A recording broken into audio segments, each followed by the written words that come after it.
충성! 안녕하십니까. 더 여론 5월 2주차 시작하도록 하겠습니다. 오늘은 좀 독특하게 서서 시도를 해보는데요. 여러분들의 반응 댓글로 남겨주시면 감사하겠습니다.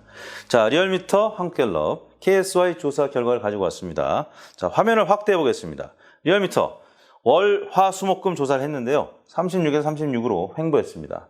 반면에 한국갤럽 화, 수목 조사했는데 34에서 32로 소폭 하락했습니다. 그리고 KSY는 금, 토 조사를 했습니다. 제일 마지막에 조사를 했죠. 오히려 지지율이 올랐습니다. 국정조사의 긍정평가가 올랐습니다. 요약하자면 리얼미터는 횡보, 갤럽은 하락, KSY는 상승. 요일 변수가 있었기 때문에 어떤 변수가 있었냐. 월화 수까지는요. 문재인 대통령이 국무총리 임명 그리고 장관 후보자 3명 임명을 두고 좀 어려움을 겪을 때였습니다. 야당이 반대했죠. 또 민주당 초선 의원들도 수요일 날 적어도 한 명은 사퇴시켜야 된다. 이런 상황이었었고 결국 박준영 후보자가 자진 사퇴를 했죠. 이게 사실 외교 행랑, 이게 일부 라디오 방송에서 처음 나오는 용어였고 지금은 사실 외교 행랑을 통해서 박 후보자 부인이 도자기를 갖고 들어온 것이 아니다라는 게 좀 뒤늦게 밝혀졌지만 그리고 일부 언론에서는 그 부분과 관련해 사과를 했습니다. 근데 아무튼 박 후보자가 사퇴를 하면서 임명이 일단락이 됐고 금요일 날 문재인 대통령이 김부겸 국무총리와 또 2명의 장관 후보자들을 임명을 했습니다. 주 후반에는 지지율이 상승했습니다. 리얼미터 기준하면 월, 화, 수까지는 좋지 않았고 목금에 상승을 했습니다. 그런 부분이 화수목만 조사한 한국갤럽 조사 좋지 않은 부분으로 반영이 될 수밖에 없었고 또 KSY 조사는 임명이 된 뒤에 금, 토 조사를 했기 때문에 상승을 한 것으로 나타났습니다. 자, 이번엔 정당 지지도를 보겠습니다.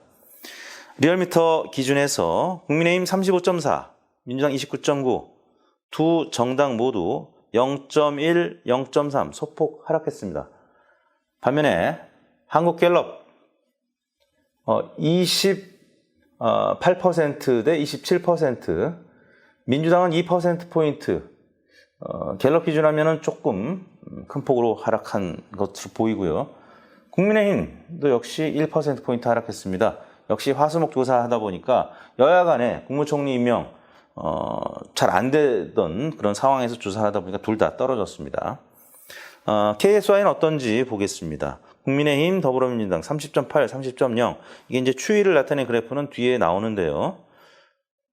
요게 KSY 그래프인데 국민의힘은 많이 빠졌네요. 주말에 한 3.2%포인트 빠지고 민주당은 0.6%포인트 만회하는 역시 주말 효과가 반영이 됐기 때문에 이런 효과가 나타난 것 같은데 자, 이 정당 지지도 리얼미터 거하고 갤럽 거하고 추이 곡선을 한번 비교해 볼게요. 이게 이제 리얼미터 곡선인데 4월 첫째 주부터 제가 박스를 쳐놨습니다. 오른쪽은 일간 변화고요.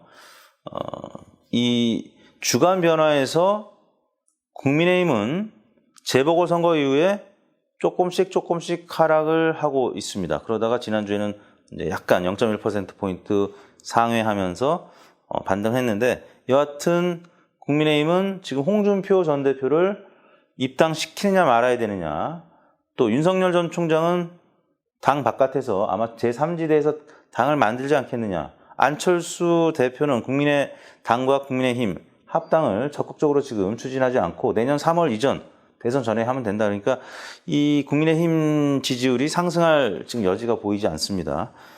민주당은 재보궐선거 이후에 계속 30% 선을 기록하다가 지지난주 4월 마지막 주에 이성윤 지검장을 검찰총장 후보자에서 배제시켰을 때 그리고 이제 백신 수급이 좀 논란이 됐을 때 이때 민주당 지지율이 조금 많이 빠졌다가 지난주부터 회복하는 모양새입니다.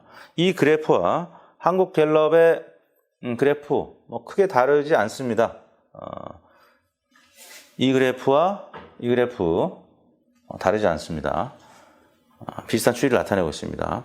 KSY는 요때 조금 약간 차이가 있죠. 그러니까 주말에는 확실히 갤럽이나 리얼미터 조사보다는 조금 더 역동적으로 움직이는 곡선을 보이고 있는데요. 주말에는 아무래도 평상시와는 다르게 학업이라든지 근무 시간에 전화 조사를 하는 것이 아니기 때문에 조금 더 자유로운 상황에서 조사를 해서 이런 역동적인 그래프가 나올 수도 있겠다라는 생각이 듭니다. 자, 그 다음에 이슈 조사를 보겠습니다. 리얼미터가 지난 금요일 날 조사한 내용인데요. 문재인 정부 남은기간 적극 추진 희망 과제, 이게 일주일 전에 YTN 의뢰로 했던 내용과 거의 같은데 보기 2개를 더 추가했습니다. 당시는 언론개혁과 검찰개혁이 없었습니다. 언론개혁과 검찰개혁을 넣어서 한번 조사해 달라는 또 진보층에서의 요청이 있었기 때문에 한번 넣어봤는데요. 지난주하고 결과는 조금 다른 부분이 백신 확보가 그 전주에는 1등이었고 부동산이 2등이었는데 부동산이 1위로 올라섰고 백신은 최근 들어서 어느 정도 다시 수급의 안정성을 보이면서 2등으로 내려간 것 같고요. 그 다음이 검찰개혁보다는 역시 언론개혁이 최근 들어서 민주당이라든지 또 진보 매체에서 언론 그리고 포털 사이트에 공정하지 않은 부분에 대해서 개혁을 주문하고 있는 그런 상황이 이어지다 보니까 언론개혁, 물론 보수 진영에서도 뉴스공장, 김어준 공장장을 계속 공격하기 때문에 그래서 또 언론개혁을 주장하는 보수층의 목소리도 있을 것 같긴 합니다. 그런 순서대로 나타났는데 검찰개혁은 후순위로 좀 밀린 그런 상황입니다. 그 다음은 송영길 민주당 대표가 지난 전당대회 때 공약으로 내세웠던 이 무주택 실수요자 대상 LTV 완화, 이 부분과 관련해서 지금 갑론을박하고 있습니다. 그래서 제가 금요일날 같이 조사한 내용입니다. 더불어민주당 부동산특별위원회에서는 무주택 실수요자 대상 주택담보대출 비율을 90%까지 완화하는 방안을 검토하고 있다고 했습니다. 여기에 대해서 어떻게 생각하는지, 찬성이 52, 반대가 42, 대략 10%포인트가량 찬성이 높게 나타났습니다. 이 구체적으로 봤더니 말이죠. 제일 찬성이 높았던 연령대는 30대였습니다. 주택 마련에 있어서 이제 결혼하고 집이 꼭 필요한 연령대가 다른 연령대도 그렇지만 이제 신혼을 준비하는 30대가 가장 높게 나타났고 국민의힘 지지층이 많은 그 연령대에서도 찬성이 50% 안팎 나타나서 반응이 나쁘진 않습니다. 다만 집값이 떨어졌을 때 어떻게 감당할 것이냐에 대한 우려 지금 계속 나오고 있죠. 송영길 대표와 민주당 부동산특별위원회가 어떻게 방향을 정할지 앞으로 두고 봐야 될 것 같습니다. 지지정당별로 민주당 지지층 63.8%가 찬성을 했습니다.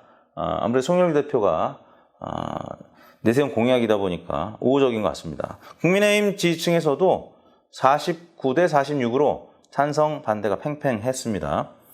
정의당 같은 경우 세 번째 있는데요. 81.1%가 찬성을 해서 아주 높았습니다.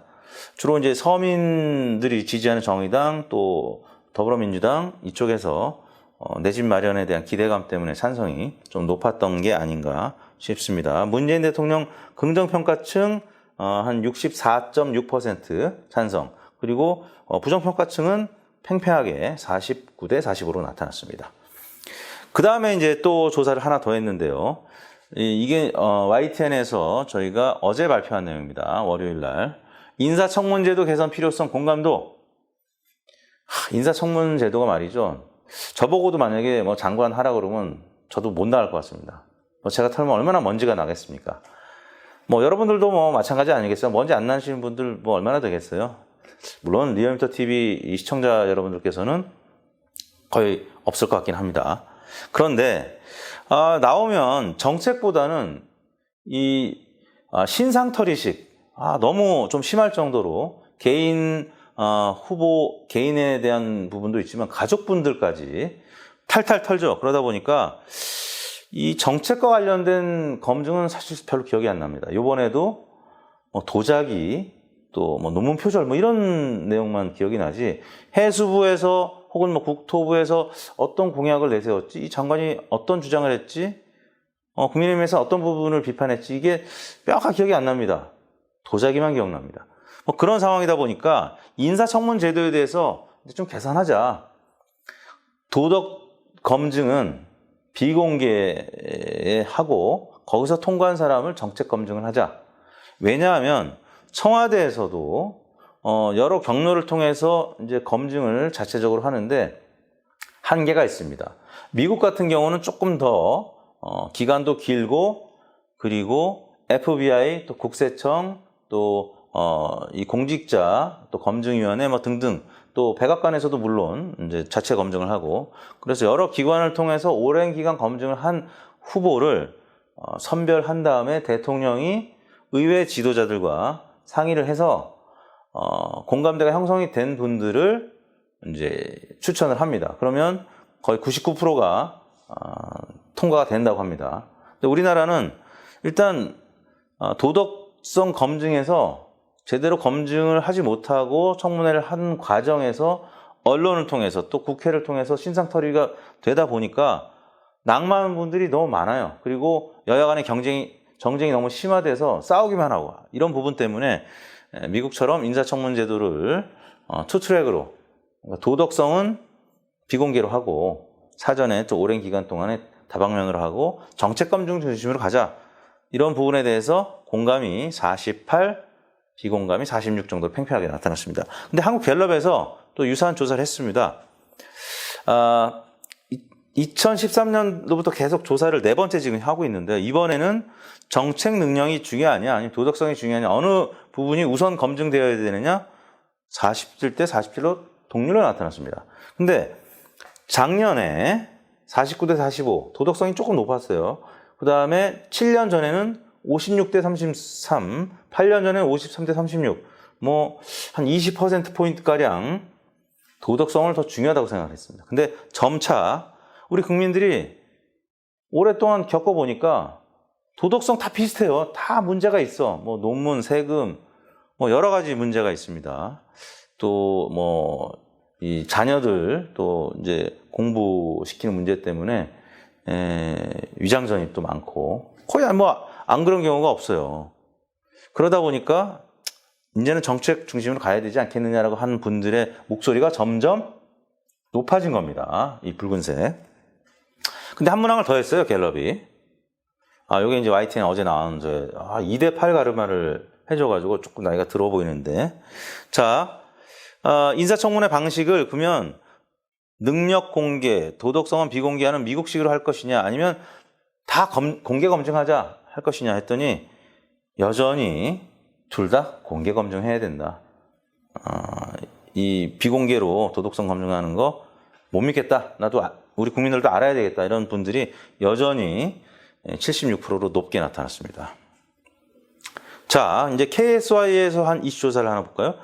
최근 고위공직자 범죄수사처가 1호 사건으로 서울시 교육청 해직교사 채용권을 택한 것과 관련해서 적절성을 물었는데, 부적절 46.2%, 적절 25.4%, 잘 모르겠다 28.4%. 이건 잘 내용을 모르죠. 서울시 교육청과 관련해서 지금 공직자 수사 범죄수사처 공수처가 1호 사건으로 이 사건을 맡게 됐는데, 적절치 않다는 의견이 지금 민주당 당내에서도 나오고 있기 때문에 이러려고 공수처 만들었냐 이런 보도들이 많이 있지 않았습니까? 그래서 공감하지 못한다는, 적절하지 못한다는 의견이 좀 많이 나타났습니다. 그 다음은 국민의힘 차기 당대표 적합도입니다. 제가 오늘 뉴스공장에 박시영 윈지코리아 대표랑 출연해서 이 부분과 관련해서 얘기를 했는데, 국민의힘 지금 나경원 전 원내대표가 원래는 1등으로 나왔던 여론조사 결과가 있었는데, 이준석 전 최고위원이 어느덧 지금 1위까지 올라왔습니다. 그 다음에 주호영, 김웅, 홍문표 순인데, 권영세 의원은 최근에 후보 사퇴를 했습니다. 지금 이분들 외에도 좀 더 있죠. 지금 조금 추린 건데 지금 한 10명 안팎됩니다.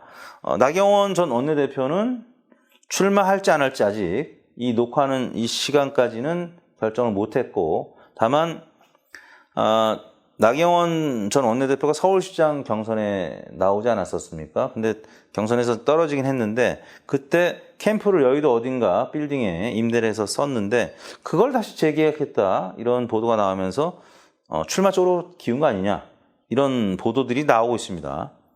그런데 그 과정에서 이준석 전 최고위원이 1위를 한 결과가 머니투데이 의뢰로 P&R 리서치가 5월 14일 지난 주말에 한 결과 나온 겁니다. 완전히 센세이션한 그런 상황이 보도가 되자 나경원 전 원내대표 출마를 좀 고민할 것 같아요. 왜냐하면 당심 70%, 이 두 분이 좀 강세인데, 당심에서는 제 짐작컨대 조영 원내대표와 나경원 또 전 원내대표 두 분이 좀 팽팽하게 맞서지 않을까 생각이 들고, 민심에서는 이준석 전 최고위원이 지금 앞서가고 있습니다. 나경원 전 원내대표는 조금 이제 주춤한 상황이 돼버렸고요. 그런데 말이죠, 지난 2019년 자유한국당 전당대회 때 황교안, 오세훈, 그다음에 김진태 이렇게 세 분이 붙었는데 최종 결과는 황교안 대 오세훈이 1, 2위를 했는데 5대3 정도로 황교안이 앞섰습니다. 근데 당심과 민심을 따로 나눠보면 당심은 황교안 당시 후보가 한 50%대 중반까지 치고 올라갔습니다.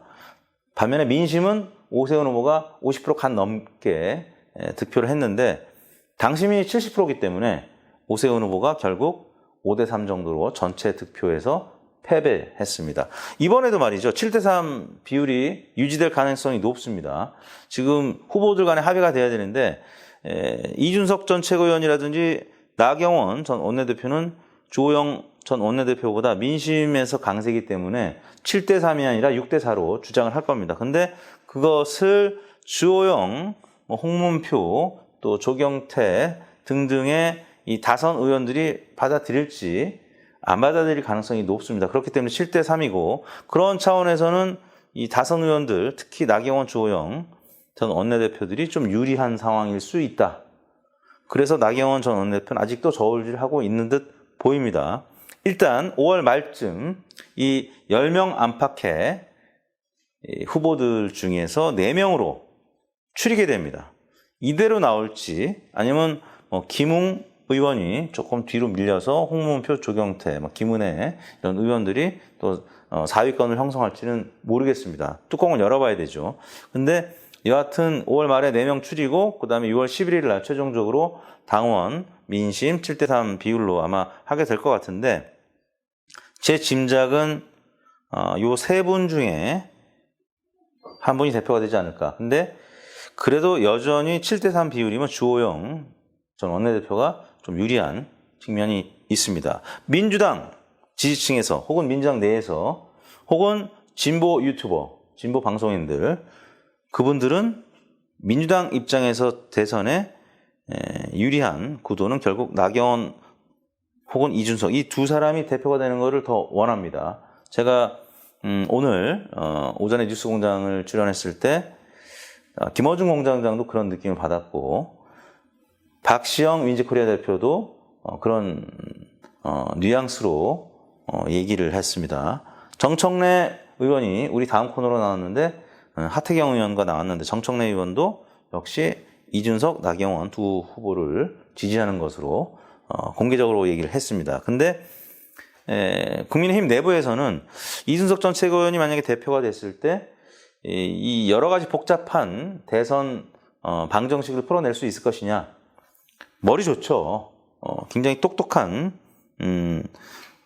정치인 중에 한 사람이긴 한데, 홍준표 전 대표를 입당시킬 것이냐, 또 안철수 대표하고 또 합당을 어떻게 할 것이냐, 윤석열 전 총장과 어떻게 단일할 것이냐, 이런 복잡한 셈법을 30대 젊은 정치인 이준석 전 최고위원이 풀어낼 수 있을 것이냐, 이 부분이 결국에는 이번 국민의힘 차기 당대표 선거에서 가장 큰 관건이 될 것 같은데, 또 모르죠, 이준석 전 최고위원이 될지. 근데 제 생각에는 여전히 주호영 전 원내대표가 좀 유리한 당 경선 룰이기 때문에 주호영 전 원내대표도 주목해서 봐야 된다는 생각을 해보게 됩니다. 자, 이거는 당대표가 아니라 당내 대선 후보 적합도인데 머니투데이가 아마 조사한 걸 겁니다. P&R 리서치. 자, 홍준표 전 대표가 서울시당 국민의힘 서울시당에서 만장일치로 입당 찬성으로 결과가 나왔습니다. 결국 공은 중앙당으로 넘어갔는데 중앙당은 지금 비대위 체제이기 때문에 전당대회에서 차기 당대표한테 위임할 가능성이 있습니다. 주호영 전 원내대표가 되든 혹은 이준석 전 최고위원이 되든 홍준표 전 대표를 받아들일 가능성이 저는 높다고 봅니다. 그런 차원에서 머니투데이가 이런 조사를 했네요. 국민의힘 당내 대선 후보 홍준표 전 원내대표가 입당할 것을 전제로 가정하고 조사한 것 같은데 홍준표가 2위 유승민 전 대표보다 한 2배가량 높게 나타나서 22.6%로 1위, 원희룡 10.9, 유승민 전 의원과 팽팽하게 원희룡 지사가 2위 싸움을 하고 있습니다. 그 다음에 나경원, 김태호 순으로 나타났네요. 김병준 전 비대위원장도 있고, 그 외 인물, 이걸로 이제 다 묶어버린 것 같은데, 그 외 인물에는 뭐 오세훈 시장도 있을 것 같고요. 또 여러 대선 후보들이 있을 겁니다. 근데 아무튼 홍준표 전 대표가 여전히 국민의힘 보수 진영에선 윤석열 전 총장 다음으로 강세를 보이고 있습니다. 자, 그 다음에 양자 대결입니다. P&R 리서치가 자동응답 방식으로 한 조사 결과에 따르면 윤석열 대 이재명이 49대 42 정도로 7%포인트가량 윤석열 전 총장이 앞서는 것으로 나온 반면에 한국갤럽은 이재명 지사가 비슷합니다. P&R 리서치의 조사와 42%가량 나왔는데 윤석열 전 총장이 35%로 낮게 나와서 이재명 지사가 이기는 것으로 나타났습니다. 자, 이건 이제 다자구도에서도 마찬가지인데요. 이재명 지사는 다자구도에서도 한 25%로 자동응답 그다음에 전화 면접 조사에서 비슷하게 나타나는데 윤석열 전 총장의 지지율이 양자구도에서는 35에서 한 50 정도 들쑥날쑥하고 또 다자구도에서도 20에서 35로 들쑥날쑥합니다.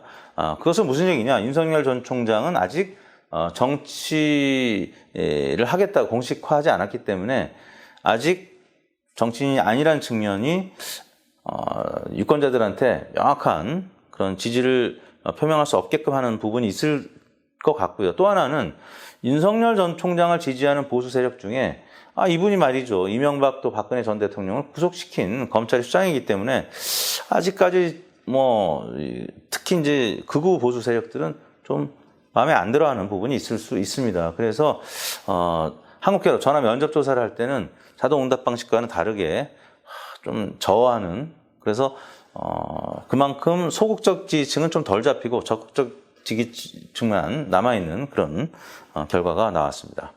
자, 이제 마지막으로 비정치 분야 여론조사 KBS가 매달 하고 있는데요.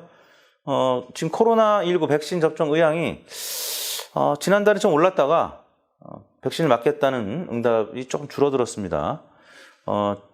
지금 언론개혁이 아까 문재인 정부가 추진해야 할 개혁 과제 중에서 상위로 랭크된 것처럼 지금 백신에 대한 부작용과 관련된 보도가 다른 나라에 비해서 우리나라가 좀 유독 많이 집중돼서 보도가 되고 있고 사망 환자라든지 또 중증 환자들 이렇게 나오고 있는데 그런 과정에서 지금 보건당국은 부작용이 있는 환자들한테 치료비도 1,000만 원 지원하는 걸로 발표를 하는 등 지금 많은 보관을 마련하고 있는데 아무튼 백신 접종과 관련된 부정적 보도가 그만큼 많았다는 얘기죠. 그래서 걱정하는 분들이 많이 생긴 것 같습니다. 아스트라제네카 특히 불신하는 분들이 많은데요. 안 맞겠다는 분들도 지금 많이 이렇게 늘어나서 좀 걱정입니다. 그래서 이제 정부는 백신을 맞는 분들한테는 여러 가지 메리트를 주겠다. 공연장이라든지 혹은 노래방 이런데 또 집합금지 명령에서 제외시켜주는 이런 등등의 보관을 마련하고 있는데요.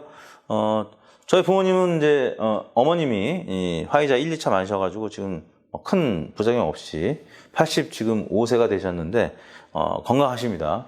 그래서 물론 이제 가끔 100만 명당 뭐 몇 명씩은 좀 부작용이 있는 분들이 계시는데 부작용 그 부정적인 효과보다는 긍정적인 효과가 훨씬 크다라는 점을 지금 보건당국에서 강조를 하고 있고 적극적으로 백신을 좀 맞는 쪽으로 그래서 다가오는 한 11월쯤에는 집단 면역을 형성하는 그런 우리나라가 됐으면 좋겠습니다.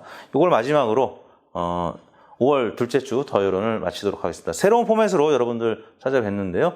여러 가지 반응 댓글로 남겨주시고 구독, 좋아요 또 부탁드리면서 5월 둘째 주 더 여론 마치도록 하겠습니다. 충성!